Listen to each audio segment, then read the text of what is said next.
Hi folks, Canadian Prepper here. I just had to make a video about Season 5, Episode 1 of The Walking Dead. I was blown away by it in a lot of ways. For numerous reasons that I'm going to get into, I'm just going to let you know, spoiler alert, big time. I'm going to be talking about a lot of what happened in that episode, and man, oh man, they've definitely raised the bar. You know, if Terminus didn't signify the end of the line, the end of civilization as we know it, then I don't know what that symbolized. But they certainly raised the bar. Man, oh man. What an episode, I must say. I was just... Yeah, you know, and like I said, spoiler alert, you know, it was kind of cheesy that they all got out alive and that none of the good guys, you know, were scathed. But man, what a fucking show. And the part I liked about it the most is probably the part I disliked about it the most. And it was a part that had me grinding my teeth and wanting to kick some ass, I must say. With the cannibals there, like when they were just beating people over the back of the head and slicing their throats. I mean, that was some next level TV shit. I don't know if you guys realize it, but a few years ago, something like that would never have flied on TV. And I don't know if that's a good thing or a bad thing that they've gradually desensitized us to that. But hitting people over the head with a baseball bat while they hang over a trough and then slitting their throats, not once, but 4 times. If that does not communicate the horror of a post-apocalyptic world, I don't know what does. I mean, I thought the road was intense. After seeing last night's episode of The Walking Dead, where they were hauling women out of the train cars one by one to be gang raped, and the men were sitting there and they couldn't do anything about it. As shocking as it was, I think it really had to drive the point home at how serious it is if shit were to really hit the fan in such a way. I mean, Terminus is the end of the line. It symbolizes the end of civilization. And I don't know who wrote that comic book or whatever, but the way it's been synthesized with the big screen or TV or whatever you want to call it it's just been brilliant. You know, I just think it's been phenomenal, and that episode was mind-blowing in so many ways. I mean, that's the kind of show that boosts the prepper market. I guarantee you, after watching that episode, you're going to see maybe just a slight spike in ammo sales. You're going to see a slight spike in prepping sales, you know, preparedness goods. I'm not saying that's a good or a bad thing, but I mean, they've really raised the bar. They really, you know, I mean, it doesn't get gorier than that. It probably will. They will. They'll push the bar. They'll push the envelope further and further. But, man, you know, it's, I mean, there was a few things that didn't really make a lot of sense, you know. I mean, how do you go from, you know, not wanting to be a victim to being brutal, psychopathic cannibals who just hit people over the head with baseball bats and slice their throats over a trough? You know, that's kind of a stretch. I could see, you know, the original Terminus people becoming armed and more militant and less pacifist, but not full-blown, you know, cannibals, bloodthirsty Wendigo spirits, as Native Americans would call them. When you consume the flesh of another person, you develop an insatiable taste for human flesh. That's a Native American legend, the Wendigo. It's called Wendigo psychosis.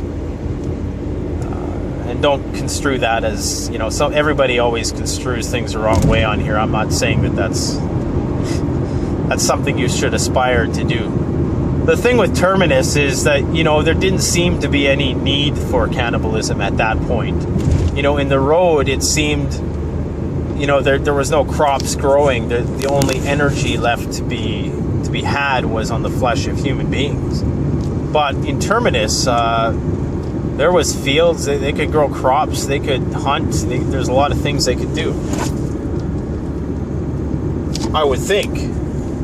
So yeah, I wasn't, the plausibility of it, I mean, obviously zombies aren't a plausible scenario anyways, but I just thought that was a little implausible.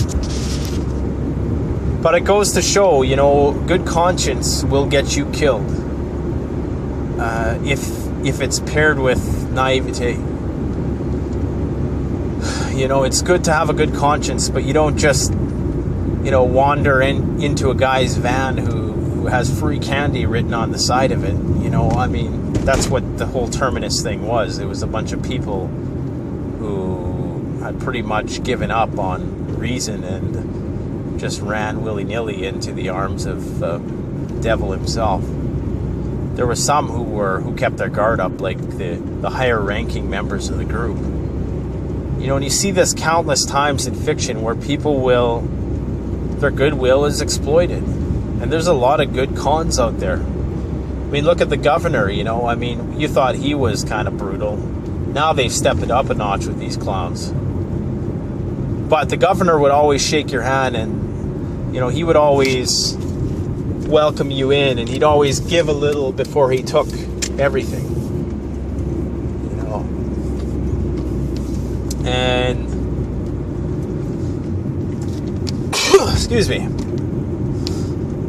Jesus, I thought it was over that cold, but yeah, it was a blockbuster of a season premiere, and they've really raised the bar. And at the end, of course, the original guy who saved Rick in the first ever episode, I believe, or maybe it was might have been the second episode.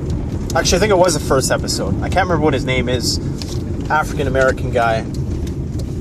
But he makes an appearance towards the end.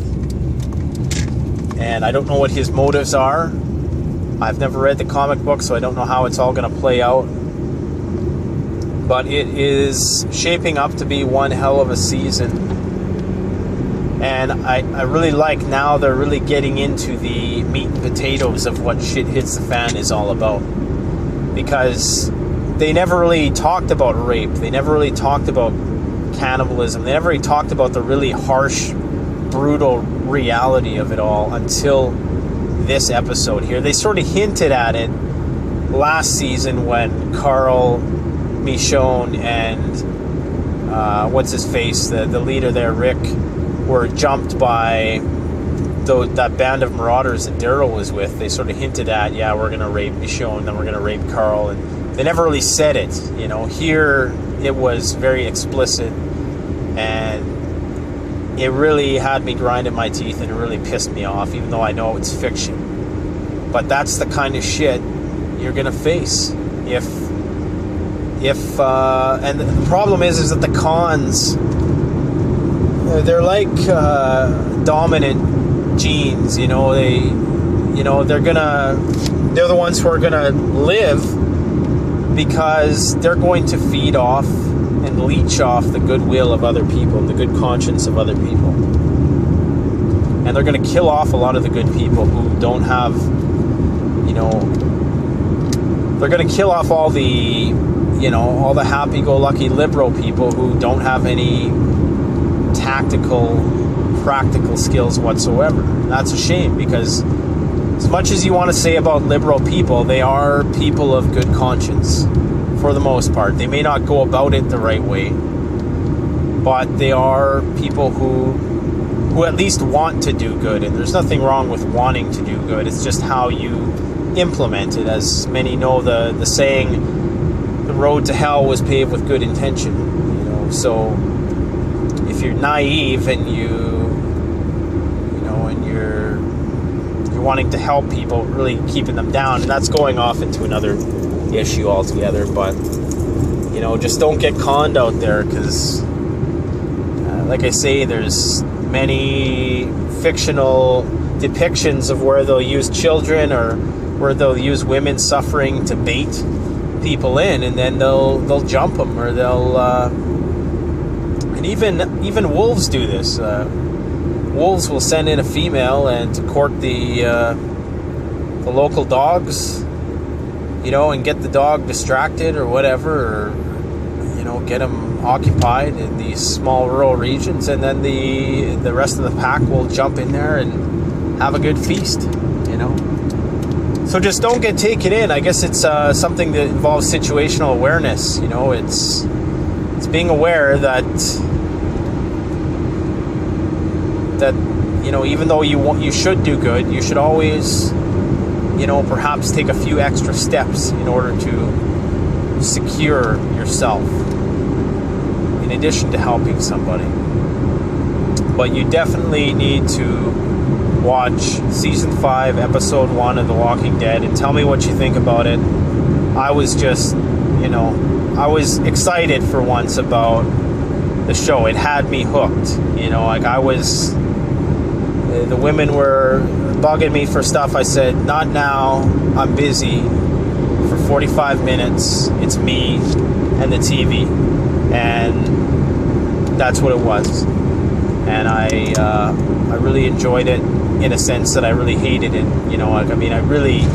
I was livid when they were pulling women out of that trailer to rape them and stuff like that. I don't think I could sit by, and I'd probably die trying to prevent it from happening. It wouldn't be the smartest thing to do, but it would take every ounce of my, I don't even know if you call it discipline, to restrain myself from not acting in that such situation, no matter how futile it might be. But anyways, you guys let me know what you think about that episode, and how it perhaps pertains to the real world and prepping and stuff like that. Thanks for watching. Canadian Prepper out.